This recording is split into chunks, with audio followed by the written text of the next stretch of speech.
Hello and welcome to episode 352 of AvTalk, our first new episode of 2026. I am Ian Petchnick, here as always with Jason Rabinowitz. Hello, Ian. How was your, I hope, some time off? It was good, yeah. I took a small amount of time off and was able to get away for a couple days last weekend. But other than that, it was go, go, go. We had a lot to do. We were busy tracking Santa. I mean, that's very important because if you don't, who will? Except for the entire United States military with NORAD and all that. But, you know, you do it on a global scale. Exactly. And this year we had Santa was tracked 33 million times on Flight Radar 24. Is that the most ever? That's the most ever for anything. Wait, not just for Santa, that was the most anything has ever been tracked? Yeah, that's the most anything has ever been tracked, 33 million times. The previous record is Queen Elizabeth II's final flight when her coffin was flown from Scotland to London, and that was 6 million. Oh, it's not even close. It's not even I mean, close. most flights also don't last like an entire day. So there is that. Santa's got that going for him. Exactly. So I guess on a minute-by-minute basis, the Queen still reigns. All hail the Queen, I guess. But Santa's a close second, I guess, on that one. But while we got some time away, many things were happening. And so we'll cover as much as we can in the intervening few weeks. We took a week off completely. We had our annual clip show last week, which I hope everyone enjoyed. Some great conversations there from 2025. And then we come back thinking it'll be a nice ease into the year. We'll talk about some orders, some deliveries, what's going to happen this year. But Amsterdam, among other things, had other plans for us. Jason, I heard you had the possibility that you might be traveling through Amsterdam, but chose not to. And that seems like it was a wise decision. Yeah. So just about this time, exactly last year in early January, I took my trip out to Europe to meet the Dots, Lines, and Destinations podcast crew out in Scotland and got stuck in Schiphol for basically the full day because of, well, we got out of JFK hours late because of a comedic series of events. But then when we got to Amsterdam, it was super, super dense fog for days on end there. So most of KLM's operations were in IROPS at that point. But at least if an airplane came in, it could go right back out fairly quickly. With snow, that is a whole other scenario. And I'm very happy that this year I chose not to go through Amsterdam. I chose to go through London Heathrow, which was one of the very few times you're ever going to hear me say I'm very happy I'm connecting in London Heathrow this week. Yeah. Since Friday, January 2nd, more than 3,200 flights have been canceled in Amsterdam. Is that just KLM or is that everyone? That is everyone at Schiphol. Ooh. That is just a massive amount of badness. And you broke it out, I think, yesterday that most days over the last week, KLM has canceled not just double digits, but a significant percentage of its overall route network every day. Absolutely. Yes. I mean, it's just ramped up and gotten worse and worse and worse and worse. And unfortunately, it doesn't look, it looks like it's going to get better eventually. But this week is just been absolutely terrible. So hopefully by the time the podcast comes out on Friday, things have improved slightly. One of the things driving this so Amsterdam experienced snow, enough snow to make things difficult. But then it kept snowing. So it's not so much that it's a lot of snow where we would be talking about, Chicago or New York or Denver, where we're talking about a ton of snow in a short period. And then you have to deal with, cleanup and then things turn better. This has just been snow, but it's kept snowing. And so you're having continuous de-icing. And as it turns out, when you have continuous de-icing at Amsterdam, which while it has de-icing facilities, does not have de-icing facilities set up to deal with the majority of operations for multiple days on end and keep things moving anywhere near the way they are supposed to be. Yikes. On top of that, they started running short on de-icing fluid. That's a real problem. Yeah. So that thankfully did not come to pass. They were able to source more supply from their supplier in Germany and have that brought in yesterday. But the problem has been, or one of the big problems has been, the fact that the delays are so long on the ground that the holdover time for the de-icing fluid is expiring.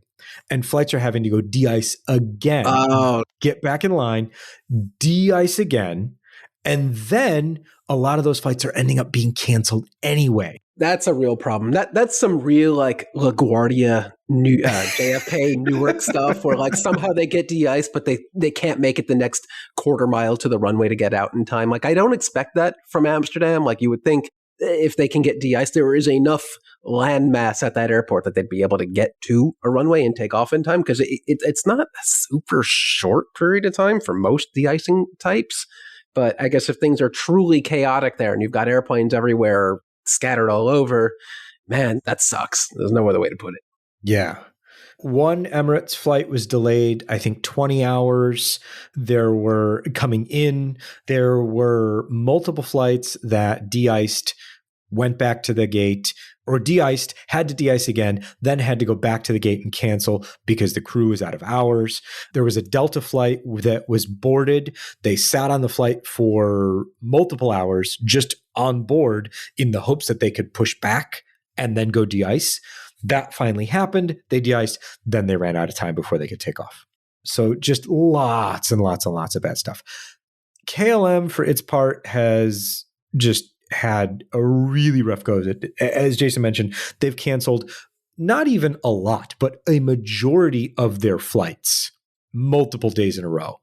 And at this point, on Wednesday, they're starting to run wide-body aircraft on very short haul routes, running 787-10s from Amsterdam to London just to clear the backlog as best they can. Wow. Because that in particular, that's usually a route that I think only gets the E195 E2. So it's not a very high capacity route, but if you cancel the same flight and multiple flights in the same day for days on end, this is a good idea, sending a wide body out, because I guess it hasn't made its way out elsewhere.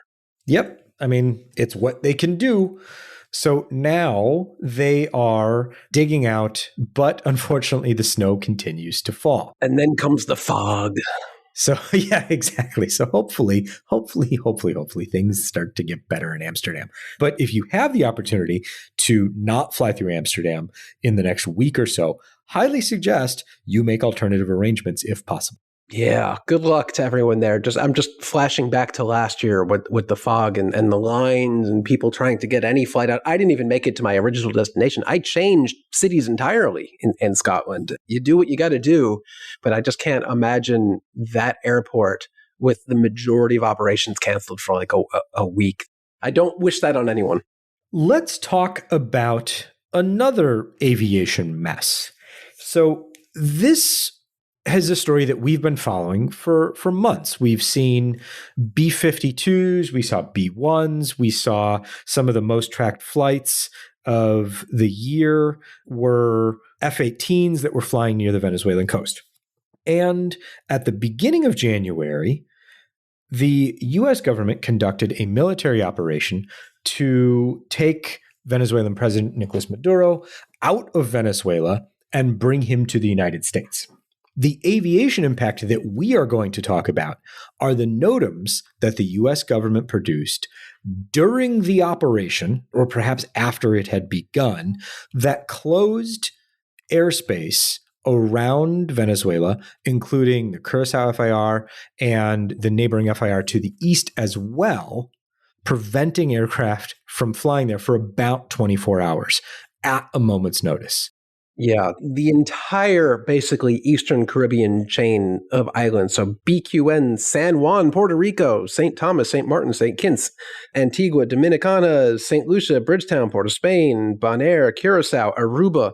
Basically at a moment's notice, at one of the peak travel days of the entire year, being the tail end of the winter holiday break, on a Saturday, which is, you might not care that, oh, it's a Saturday, maybe it doesn't really mean much, but there are a lot of routes that operate to the Caribbean islands on Saturdays only. And if you cancel that Saturday, there isn't a flight for another week, which is kind of a problem.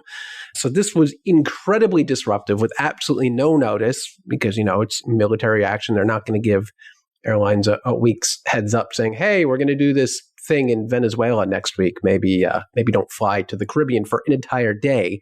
But it really caused chaos across a huge swath of the U.S. carriers' route network in and around the Caribbean. But it created some very interesting recovery and repatriation flights, I guess you could say. Yeah. I mean, we were just talking about wide bodies operating on routes that you don't normally see. And that's pretty much what happened here as well. Yeah. For whatever reason, when stuff hits the fan, American is always the most proactive in the media and saying, hey, here's what we're doing to recover from this thing. And they really love to give details. And there were two major things American did, other than all the airlines added thousands and thousands of additional seats. But American also operated its largest aircraft, the 777-300ER, on basically a shuttle between Miami and San Juan. And it also, for the first time in more than a decade, operated intra-Caribbean island hoppers to feed that flight. So I believe there were two Caribbean islands that Envoy E-175s shuttled between those islands and San Juan to feed that 777-300ER. First time Americans done that in over a decade, and that used to be a staple of American Airlines, intra-Caribbean island flying, and it's just something they don't do anymore, except last Saturday. Yeah, so a massive inconvenience for sure, but airlines seem to have recovered pretty well, pretty quickly.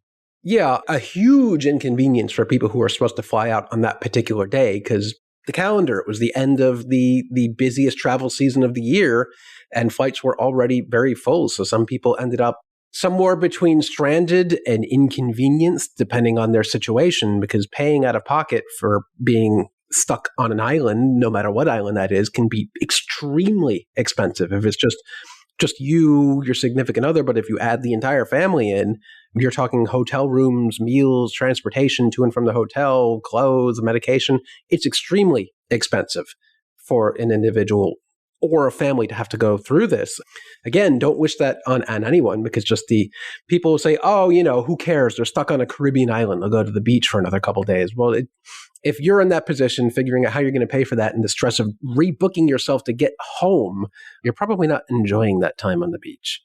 That is a very fair point.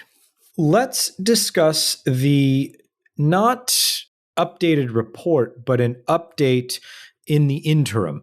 So as part of ICAO Annex 13 investigations into aviation accidents, the responsible party is required to produce either a final report or, on the anniversary of the accident, an interim update providing information on what has happened thus far in the investigation and what avenues of exploration remain open before a final report can be published.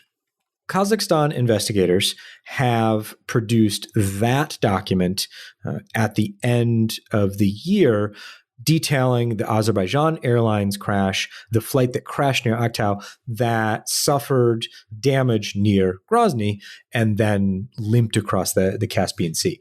So the interim update provides information that they've concluded that it was a missile, but we're still looking for the source. So the damage to the aircraft was caused by elements from a missile, is what the investigators are saying, but it is not yet possible to establish their origin. So they don't know exactly what hit the aircraft, but they know it was something that made external impact. They've seen evidence in the hydraulic system of metal fragments that punctured that system, and they're working their way through those pieces. They've also had difficulty because of thermal damage to the main aircraft maintenance computer of reading out the data there, but they've engaged the US NTSB in trying to understand that data as best they can. They also mentioned, and this is a very interesting avenue of exploration, I think, they're also investigating what role GPS or GNSS interference may have played in the sequence of events that led to the aircraft being near enough to an anti-aircraft battery to suffer damage when those missiles were launched. So all of that to say, a final report is still forthcoming, but we do have a bit more information now. I guess some information's better than nothing. It is particularly interesting to me that the NTSB is involved in trying to recover whatever data it can, since I don't believe, was the NTSB party to this investigation at all prior to this, or are they looking to the NTSB just for their expertise and past history of being able to read this data? Yeah, so the NTSB was relied upon as an expert in analysis of flight data recorders. And so this kind of continues that. So it's them saying, we need Sean Payne at the NTSB. Basically, yes. Okay. Basically, yes. Okay. That checks out. Yeah, exactly. If you don't get the reference, we'll put a link in the show notes. You should go back and listen to every episode and you'll find it eventually. That's the best way to do everything. Just start at the beginning. One by one. Just start at the beginning. We were so young in episode 1. Oh my goodness. In response to a wrongful death suit filed by family members of victims of the DCA crash from last January, the United States government has officially admitted fault for that crash, along with saying it was everybody else's fault too. That is a very lawyery response. Yes. So the United States admits that it owed, quote, a duty of care to the plaintiffs, which it breached, thereby approximately causing the tragic accident on January 29th, 2025. Then they say, because of the defendants, and the defendants in this suit are the United States government, air traffic controllers, the pilots of both the Black Hawk helicopter and PSA, CRJ, and I believe the FAA generally, those defendants' collective failure to analyze the data and information at their disposal, and due to their failure to operate and or control aircraft with the highest degree of safety, this mid-air collision was tragically an accident waiting to happen. That's the government lawyers saying that. The government also puts specific blame on the PSA pilots, saying they failed to maintain vigilance so as to see and avoid, on both sets of pilots, to see and avoid each other. And they put blame on the airlines, saying the airline defendants failed to implement policies and procedures specifically designed to mitigate the risks associated with a mid-air collision. Lot to take in there. This is standard procedure. When you're filing a lawsuit, you shotgun approach. You serve everyone, you blame everyone, and by process of elimination over the course of many years, eventually, hopefully justice is served to the correct person, but you can't leave anyone out initially. You have to account for everyone because you don't know what happened. We can make assumptions, but the law doesn't work that way. If you don't bring action at the onset of the lawsuit, it's very hard or impossible to do that later. So this makes sense, even though I don't think anyone truly blames the PSA pilots or the air traffic controllers in this situation. But it's just I don't want to say quirk of the law, but it's just how it works. It's how the law works. Yeah. How the process is done. It's totally standard, but I wouldn't read much into this and say, how could they possibly sue the pilots of the PSA jet? It's the way it is. Right. Let's stick with air traffic control and such in the US and talk about a newly awarded contract to RTX and Spanish firm Indra to replace 612 surface radars, including primary and secondary radar systems around the United States. This is a multi-million-dollar effort that is part of the $12.5 billion in ATC modernization efforts that were passed earlier in 2025. These are going to be replacement radars because all of the existing radars across the US are old and really expensive to maintain. These are the big spinny orange things you see at airports. The actual, are these surface radars or basic or actual in-air radar? I'm not actually 100% sure what they're replacing here. So these are radars that are on the surface. So I should have been okay. Not surface radars at airports, which are a separate thing, but these are both primary and secondary radars that are spread around the country that help air traffic controllers operate and control flights throughout the country. So the big spinny orange things. The really, really big ones, yes. Good news, I guess. Very good news. I wouldn't have expected you to say a multi-million-dollar project. I would have assumed 612 radar sites. There's probably a B in there, not an M. Well, multi-hundreds of millions. Still. Per company. So when it's all said and done, it's probably well over $1 billion. But they broke out the contracts per awardee. I was going to say, if this isn't at least $1 billion, that's a steal. But that doesn't seem like that's actually the case. No, it'll come back and the numbers will add up. Next, you might see them replacing the old VORs, which are still used and needed because sometimes GPS can't be relied on, as we talked about earlier. Yeah. Who knows? Anything's possible. In other government funding news, the House Transportation Committee has introduced the Aviation Funding Solvency Act. Because bills can't do just one thing, it does a couple of different things. But the important thing it does here is that it keeps the FAA running during any government shutdown. It doesn't do anything if passed. Yeah, okay. It would, if passed, keep the FAA running during any government shutdown. So keep an eye on the Aviation Funding Solvency Act. And keeping with governmental regulation and the way things work, we have another example of why the current state of the NOTAM system and the current way it is displayed to pilots is not good. And in this case, there was an Arizona helicopter crash in Arizona because the pilot didn't see a NOTAM that said a slack line would be strung between 2 points that happened to be along the helicopter's flight path, and the helicopter struck said slack line and crashed. Now, Jason, you and I started talking about this before we were recording, and on one hand, obviously, if you're flying, you are responsible for reading and understanding every single NOTAM that exists from your departure airport to your arrival airport and anywhere in between.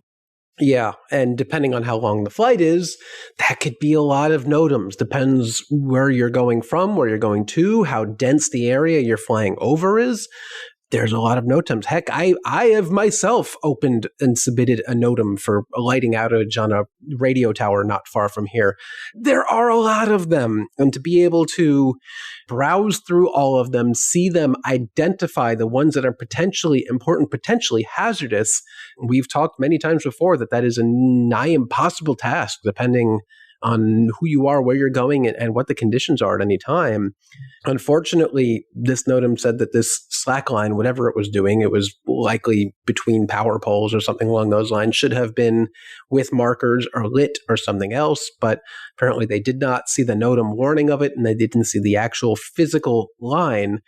But it's just yet another indication that the system's broken, completely broken. Yeah. And there are tools out there. There are some tools available that are able to parse the NOTAMs for routes and provide some clarity. We'll talk a little bit more about that in an upcoming episode, what some organizations are doing to change how much NOTAMs don't work. But for now, we'll leave that one here. And we will move on to other stuff that doesn't work. Example number 964 of why not think 2 steps ahead and solve the problem once and for all. Because here we go with the mandated auction of upper C-band radio space that includes the 3.98 to 4.2 gigahertz radio range. That is even closer to the radio altimeter range of 4.2 to 4.4 gigahertz, maybe one might say right next door, even closer than the lower C-band, which caused an immense amount of frustration, consternation, confusion, yelling, words that are not appropriate for a family-friendly podcast back a few years ago. Now the FAA says, well, we need new radio altimeters again. But we just did that. Because we just went through this. We didn't think that, maybe we should future-proof this while we're doing it. The FAA says that the altimeter specifications that it mandated in its 2023 rule are, quote, insufficient to address the unsafe condition created by the new radio signals. What's the next bullet point you have written there? I said, because why think more than 0 steps ahead? Exactly. We knew this was coming. It's not called C-band. It's called lower C-band and upper C-band. And we knew that the lower C-band was first and upper C-band would be next. And spectrum moves like this are planned out years and years and years in advance. And I bet if you troll through the comments in the NPRM for when they were proposing the changes the last time around, there is going to be somebody in those comments that mentions, hey guys, what about 3 years from now when we want to do the upper C-band? Somebody will have made that comment and it will have been ignored. I guarantee it. And it will have been ignored, I guarantee it. Right there. That's the crux of the issue right there. So 2029 to 2032 is when the FAA is projecting the new rules will come into force. We are looking at nigh on 17,000 aircraft that will need a replacement radio altimeter. That's a lot. I'm not a mathematician, but to me, that sounds like a lot of planes. Yeah, but what we learned from last time around is that when push comes to shove, the airlines can swap these things out real quick. If they really need to, they will. Because at the end of the day, we really didn't see all that much disruption because airlines all replaced their previously very junky out radio altimeters before they really needed to and to ground those aircraft. And it wasn't a problem. But to do it again, that's not great. So we'll talk about this again in 2032. Looking forward to it. We talked about this incident when it occurred, but now we finally have a final report from German investigators. This thankfully led to nothing bad actually happening. It's our favorite kind of incident. Which is great. This was a DHL 757 that departed Leipzig, and the main cargo door, which is the large cargo door behind the flight deck, opened as the aircraft passed 5,000 feet. Not great? Not great at all. Why would that happen? That's a very interesting question. And thankfully, German investigators have given us possible reasons. They looked into how the door closes, how the door is kept closed, and what system goes into that. And it's a hydraulic system that uses the building of hydraulic pressure within the system to mechanically lock the door.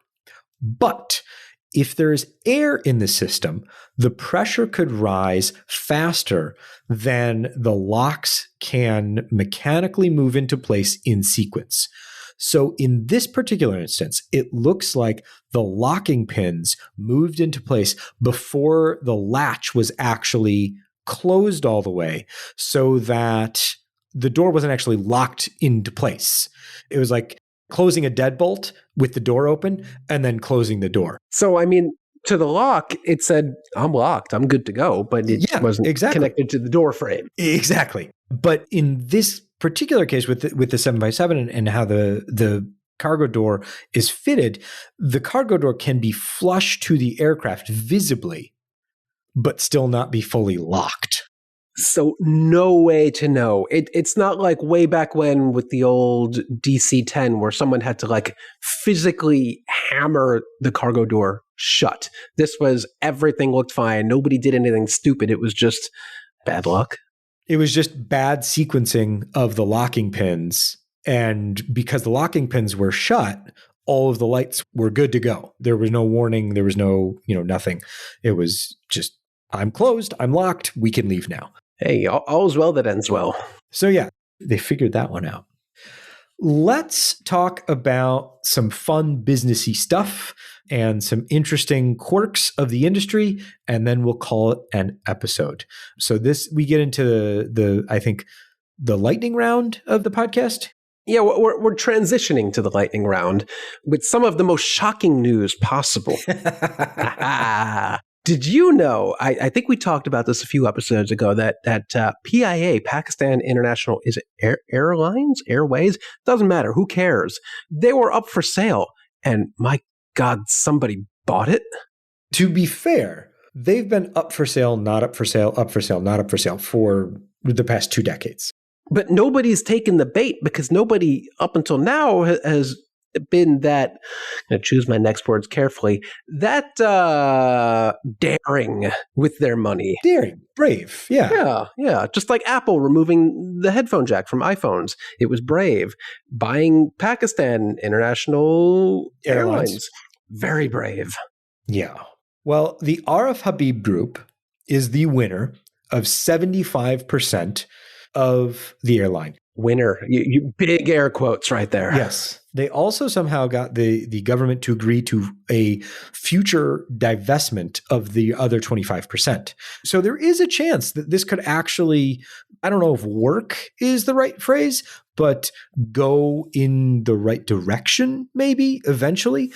The group, for its part, is setting expectations fairly low, saying the airline will lose money for at least another 2 years before things start to improve. Parliament still needs to approve the deal, and that's where we get into some trouble. So hopefully this moves through and we'll see a privatization of PIA in the near future. Yeah, this is going to be a lot harder than the other government-owned airlines turned private airlines that we've seen in the past with ITA or even Air India. Those were cakewalks compared to what PIA is going to be, because you're starting from something so rotten to the core that you're going to be hard-pressed to salvage whatever's left. The aircraft they have are junk. The product they have is junk. The route network, weren't they only just very recently allowed back into EU airspace, like a month ago? Yeah, within the past few months. It's not been a while.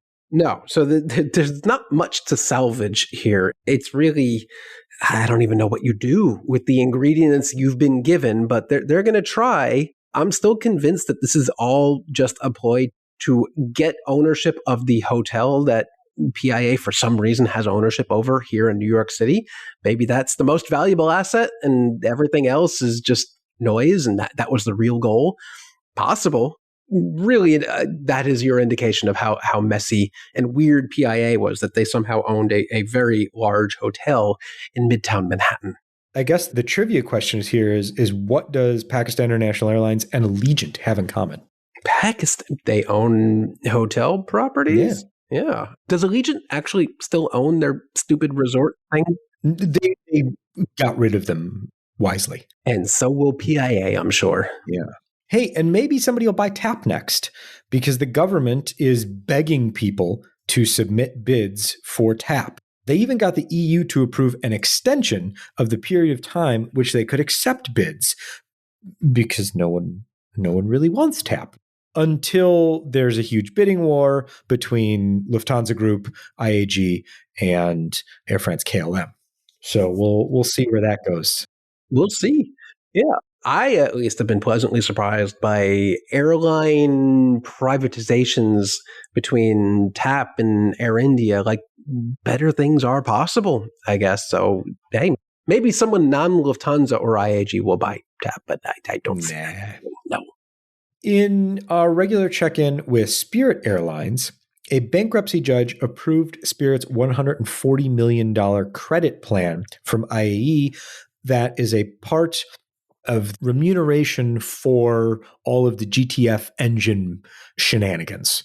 So that is in conjunction with a reduction in maintenance costs that Spirit pays. So it's $140 million in credits, and they have to pay less for their maintenance plans.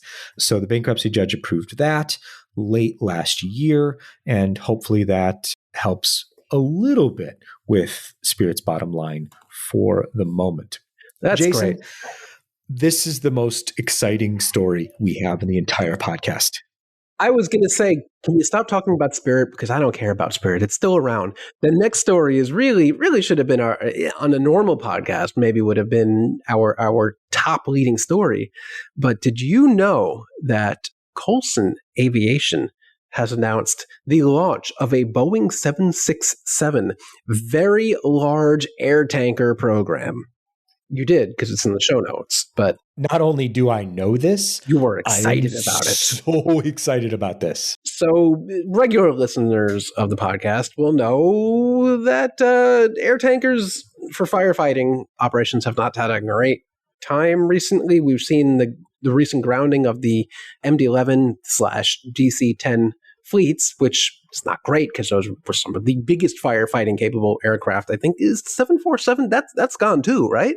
So there are no large aircraft out there for firefighting capabilities. So Coulson, because of course, who else would do this, is launching a 767 program to do that, which at the same time will somehow retain its passenger carrying capability of over 160 passengers while still being able to put out fires. Probably not at the same time. Like, you're not going from LA to New York via a fire over San Diego to go put that out, but why not? I mean, you don't even know how much I would pay to be able to do that, but unlimited monies. So this is actually a really good idea. And this is being developed by Coulson, but Israel Aerospace Industries is also developing its own idea based on the 767, the Bedek freighter conversion platform that they're already doing. Similar idea. And I think this is really super interesting because Coulson's already done this with the 737, where they maintain the passenger configuration in addition to converting it into a firefighting aircraft. So what they do is they toss a bunch of firefighters on the plane. They fly those firefighters from wherever they are to wherever the fires are. And they go fight the fire themselves. They go fight the fire, and then they use the firefighting apparatus within the aircraft as part of the firefighting, wherever that is. And this is plenty brilliant. And the 767 is the perfect airplane for this because we've taken nearly every 767 ever built and turned it into either a cargo aircraft or a cargo aircraft in waiting. So why not turn it into a firefighting aircraft? I think it's perfect. Yeah. I love this quote from the press release. The aircraft will be designed with the same multi-mission, all-risk versatility that defines Coulson's air tanker fleet while offering substantial gains in payload capability, fuel efficiency, and long-term maintainability compared to legacy VLAT platforms. It can do everything. And right now, how many aircraft are in United's and Delta's fleet just waiting for the end of days when they could really, instead of, being chopped up into beer cans, they could become a firefighting aircraft? I'm ridiculously excited to see this actually happen. It's not going to happen quickly, as all things don't in this space, but I would love to be there for the first dousing done by the 7.6. I don't know what you call it. First, what do you call it? Drop? Oh, that's so boring. Yeah. There's got to be a more fun term for that. You can call it whatever you want. Fine. Dousing a fire from a 767. All right. That's awesome. Let's talk about something interesting, but decidedly less exciting. You could be going anywhere with that. You've just listed this as American Airlines block times? ? That's true. So American was, I'm not sure if it was very late into 2025 or early in 26, at a time where airlines are usually pretty sleepy network-wise, came out with a bunch of releases about how they were overhauling their network through DFW, their main primary super fortress hub, and making trip times longer, which is an interesting thing to do. Cranky Flyer has a couple of interesting posts on this that we'll link to.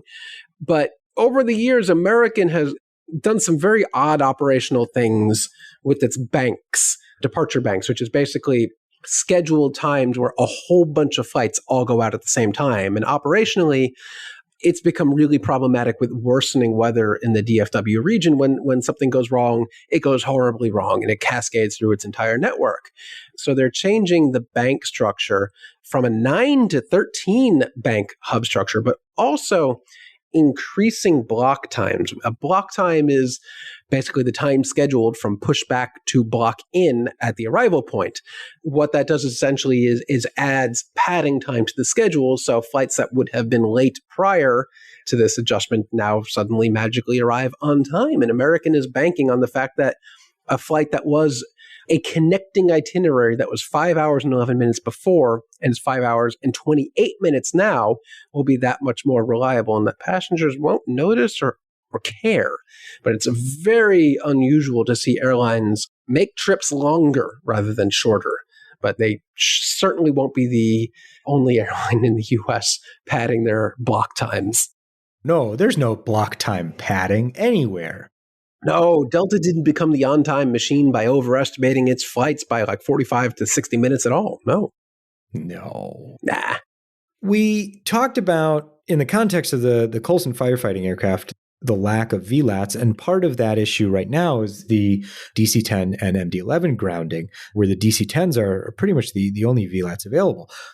But FedEx said late last year in its earnings call that they are targeting their fourth quarter, which is spring, to bring the MD-11 back. And UPS has had similar things. So the MD-11 should be flying again somewhere between March and May. So that's good to see that airlines are bringing them back online, sure, or wanting to bring them back online. Yeah, I thought for sure the second I saw this crash that would be the end of the type, that we would not see it ever resume. So I guess it's good to see them prospectively say they'll bring it back, but who knows what can change between then and now and then. Yeah. Let's do some orders, then we'll do some deliveries, and then we'll be done. This is the actual lightning round. Yes. Sorry. This is lightning round. Ready, set, go. Go. Alaska ordered 110 Boeing aircraft, which are 105 737-10 plus 35 options, and 5 787s, increasing their already substantial order book. This one's interesting because it comes a day after Alaska unveiled officially their new 787, what is it, the global livery? The global livery, and it's There not you just go. not just the livery, it's the global livery. All right, then. It looks fine. Yeah, it's fine. It's a big order. It's Alaska's biggest ever order, I believe. Mm-hmm. Yeah. 105 airplanes that might never take delivery of. I posted this on Blue Sky earlier today or maybe yesterday, but I have this dark theory that airlines are just placing orders for the 737-10, knowing that they will never be delivered, in hopes that this will put them at the front of the line for whatever other new aircraft Boeing delivers to replace the 737, knowing that that's also probably not going to be for 10 to 15 years. So who really knows? But what's the earliest word on the Dash 10 now? 2027, maybe? Maybe. But I think there's truth to the fact that airlines are placing these sometimes speculative, overly large 737-10 orders in the hopes that they can secure these slots and then backfill them to 8s or 9s at some point. I mean, that's already happened multiple times before. So not just with the 737, but with, Airbus A320 family aircraft and others. So I don't think that's, outside the realm of possibility, but your idea that they're using these as orders, placeholders for a new future aircraft, that one's interesting too. Yeah, I don't actually believe that, but anything's possible. There was a relatively small Chinese Airbus A320neo family aircraft order. Spring Airlines is picking up 30 A320neos, and Junyao is picking up 25. It's only small if you forget or didn't know that Air China actually also announced an order for 60 320neo family aircraft. So there was more to that story than we thought at first. Only just looking that up right now. So I don't know. Chinese airlines really wanted to get some orders in at the end of the year. If you don't use your budget by the end of the year, you lose it. There you go. Over in Taiwan, EVA has ordered an additional 4 787-9s, and they're going to spend a couple $100 million to prolong the life of their 777-300ERs with new cabins, seating, and in-flight entertainment options. Against their will, I'm sure. This, I'm sure, stems back to delayed deliveries of basically every other thing they've ordered. Yep. This far from the only airline doing this, but as a personal enjoyer of the 777-300ER, I am not mad about it. China Airlines has also ordered 5 more A350-1000s. So that takes us through our order book. Let's get to the deliveries. Air India Express took delivery of its first line-fit 737 MAX 8. So that was a big deal. That particular aircraft went home just before the new year. It looks good. I like the tail. Yeah. They do a lovely job with that livery, I think. And, it's nice. They're all quite nice. And they're not all unique, but they're grouped in a variety of ways. So I think that's really fun.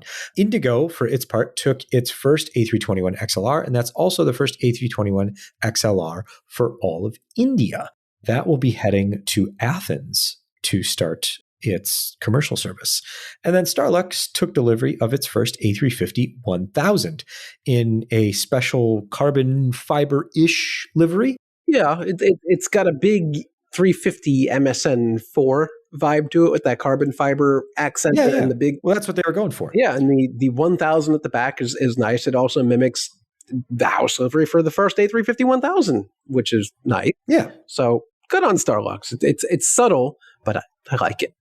And now for the anniversary liveries. The Lufthansa one we've talked about a bunch. We talked about how they're going to have one for almost all of their aircraft families, but they finally took delivery of the first one. The 100th anniversary 787 went home on the 22nd of December, and that is registration DABPU. So that has not entered commercial service yet, but it is scheduled to enter service this January. American Airlines unveiled their retro 100th anniversary livery in November. Now they say that they're going to have a new 100th anniversary livery. This one will be on 737-800 November 840 November, and will feature a 100 on the forward fuselage in the American Airlines styling with a looks almost like an infinity symbol, but I guess it's supposed to be a 100 band thing. Yeah, that's American's 100th anniversary logo mark that they're using pretty much everywhere. They even updated the iOS app for it. It's on their website. I love it. I think it's a really great brand mark. But the infinity marks towards the back, it's really subtle, and I dare I say it looks better than the flagship livery on the 300ER. I think if they reversed the two and put the flagship livery on the 73 and the 100th anniversary logo on the 777, I think it probably would have looked better, but you can't put the flagship livery on the stupid little 73 because that's not their flagship. That's just the 73. It's the workhorse. It's the workhorse, not the flagship. You would not put the flagship on the 73. Yeah, if they swap, that would be best. But hey, it's great to see any U.S. airline double down on liveries like this. And maybe this is a competition we're going to see, is who can have the best and or most 100th anniversary liveries on their aircraft. So far, Lufthansa's winning, but Lufthansa's winning. United has a chance to announce and take the lead. So the ball's in their court. And Delta will do nothing, as it usually does. No, Delta has their pair of 100th anniversary aircraft. They've got the A350 and the A321neo in the 100th anniversary livery. So doesn't count until I see a retro from Delta, which is never going to happen. Well, it ain't going to happen. Well, speaking of retro liveries, celebrating its 80th anniversary this year, Cathay Pacific says, hey, don't forget me. And they have Bravo, Lima, Romeo, Juliet wearing an 80th anniversary retro livery, which I think looks sharp. This is, I think I've seen this referred to as the lettuce livery, because it's lettuce leaf. Yes. The lettuce leaf livery. It's fine. It's green and white and got a bunch of stripes, which is nice. But the red lettering of Cathay Pacific, it's so formal. I like it. It's very nice. But it's just funny seeing Cathay Pacific say, don't forget about us, me too. I'm also celebrating an anniversary with a 0 in it. Yes. 80th anniversary. Sure. Why not? Why not? They didn't do it for 75 or wait for 100. Who knows? But we'll go with it. We're not mad. No, I'll take what I can get. And having taken what I can get for this episode, I think we should call it a day. Welcome back. Happy New Year. We hope everyone had a good time away. We've got some fun things planned for the podcast this year. And of course, we'll be covering the news as it comes at us. Hopefully not as a fire hose, but more of a garden hose this year. But again, we'll take what we can get. This has been episode 352 of AvTalk. I am Ian Petchnick, here as always with Jason Rabinowitz. Thanks for listening.